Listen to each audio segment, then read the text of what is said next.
Baik, Assalamualaikum warahmatullahi wabarakatuh. Bismillah, alhamdulillah, wassalatu wassalamu ala rasulillah Nabiyina Muhammadin bin Abdillah wa ala alihi wa ashabihi wa mawalah amma ba'du. Rabbi syrah li sadri wa yassir li amri wahlul 'uqdatam min lisani yafqahu qawli. Rabbi zidna ilman warzuqna fahman.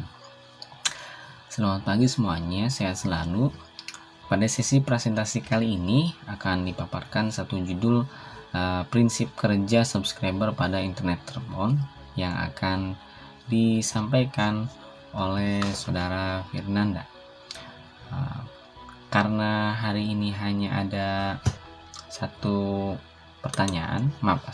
pemateri, pertanyaan yang disampaikan akan ada kemungkinan lebih dari 3.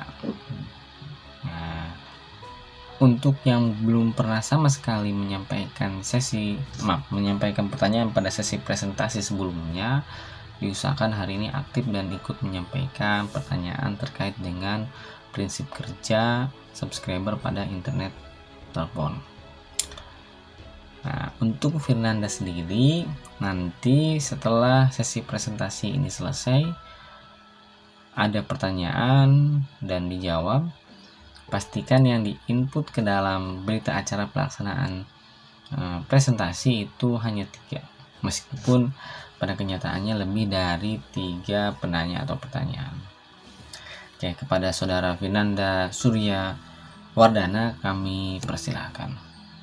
Assalamualaikum warahmatullahi wabarakatuh. Nama saya Fernanda Surya Wardana dari kelas 12 TKJ 2. Di sini saya akan menjelaskan mengenai prinsip kerja subscriber pada internet telepon. Yang pertama, pengertian subscriber. Subscriber adalah teknologi yang menyediakan penghantar data digital melewati kabel yang digunakan dalam jarak dekat dari jaringan telepon setempat. Biasanya kecepatan unduh dari DSL berkisar dari 128 KB per detik sampai 24.800 KB per detik tergantung dari teknologi DSL. Prinsip kerja subscriber pada telepon. Asymmetric Digital Subscriber Line atau ADSL menggunakan kabel telepon yang telah ada, jadi bukan fiber optik. ADSL juga dijuluki revolusi di bidang internet atau istilah aslinya broadband. ADSL mampu mengirimkan data dan kecepatan bit yang tinggi, berkisar antara 1,3 Mbps sampai dengan 8 Mbps untuk arah sentral.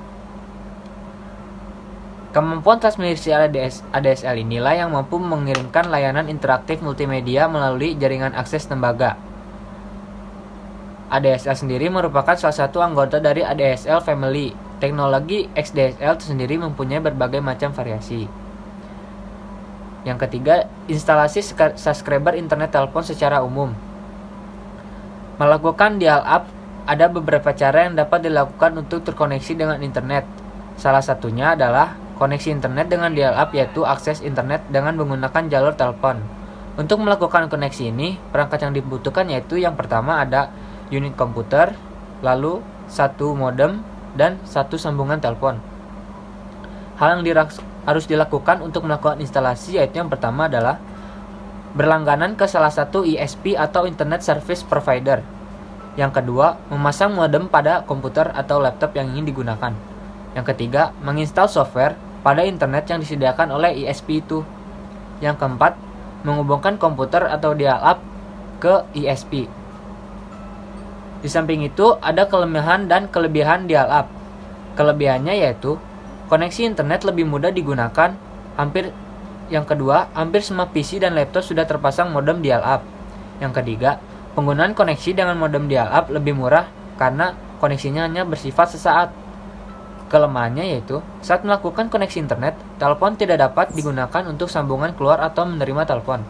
Yang kedua, akses ini menggunakan modem analog, sehingga kecepatan akses lebih rendah dibandingkan metode lainnya, yaitu berkisar antara 60 KB per second sampai 128 KB per second.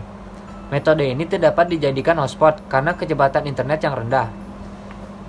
Setelah itu, langkah-langkah menghubungkan komputer ke internet menggunakan ISP Telkomnet instan. Yang pertama, klik start, lalu ke program, selanjutnya aksesoris, setelah itu communication, lalu pilih network connection. Yang kedua, klik create a new connection. Yang ketiga, next, kotak dialog new connection wizard. Yang keempat, pilih connect to internet, lalu klik next pada kotak dialog network connection type atau tipe. Pilih connect using a dial-up modem, klik next pada kotak dialog internet connection. Terakhir, pilih modem analog yang Anda gunakan untuk setting dial-up. Klik next jika kalian punya laptop atau modem internet pada komputer desktop. Tidak perlu melakukan instalasi modem. Driver modem sudah terinstall ketika menginstal sistem operasi atau driver laptop. Lalu ketik Telkomnet instan pada kotak ISP name. Setelah itu, ada konfigurasi subscriber pada internet telepon. Banyak teknologi DSL menggunakan sebuah lapisan asynchronous transfer mode agar dapat beradaptasi dengan sejumlah teknologi yang berbeda. Implementasi DSL dapat menciptakan jembatan jaringan atau pengalahan dalam konfigurasi jembatan jaringan. Kelompok komputer pengguna terhubungkan ke subnet tunggal. Implementasi awal menggunakan DHCP untuk menyediakan detail jaringan seperti alamat IP kepada peralatan pengguna dengan autentikasi melalui alamat MAC atau memberikan nama host. Setelah itu ada pengertian DSL itu sendiri, yaitu Digital Subscriber Line atau DSL merupakan teknologi modem yang menggunakan jalur telepon yang sudah ada untuk menyalurkan data dengan bandwidth lebar, seperti multimedia dan video. Salah satu contohnya yaitu yang menggunakan DSL di Indonesia adalah PT Telkom dengan nama Speedy. Contoh teknologi DSL yaitu ada HDSL, SDSL, ADSL, RADSL, VDSL, VDSL2, dan ada SHDSL atau G-Symmetric High Speed Digital Subscriber Line. Terima kasih. Sekian presentasi dari saya. Wassalamualaikum warahmatullahi wabarakatuh. Baik, waalaikumsalam warahmatullahi wabarakatuh. Terima kasih kepada saudara Vinanda yang sudah menyampaikan materi presentasinya. Untuk semuanya yang suka dengan pemaparan presentasi dari Vinanda, silahkan diklik tombol like yang ada di bawah video ini. Kemudian diulangi lagi. Untuk yang mau bertanya silahkan mengetik untuk Vinanda titik 2 pertanyaan. Sedangkan untuk Vinanda sendiri, karena akan ada kemungkinan pertanyaan lebih dari 3, silahkan dijawab semuanya. Namun pada saat pengisian berita acara pelaksanaan presentasi, cukup 3 penanya dan 3 pertanyaan saja yang diinputkan ke dalam form berita acara pelaksanaan presentasi. Oke, demikianlah sesi presentasi pada pagi ini atau pada kesempatan ini. Kurang lebihnya mohon maaf. Kita tutup dengan ucapan alhamdulillahirabbil alamin. Wassalamualaikum warahmatullahi wabarakatuh.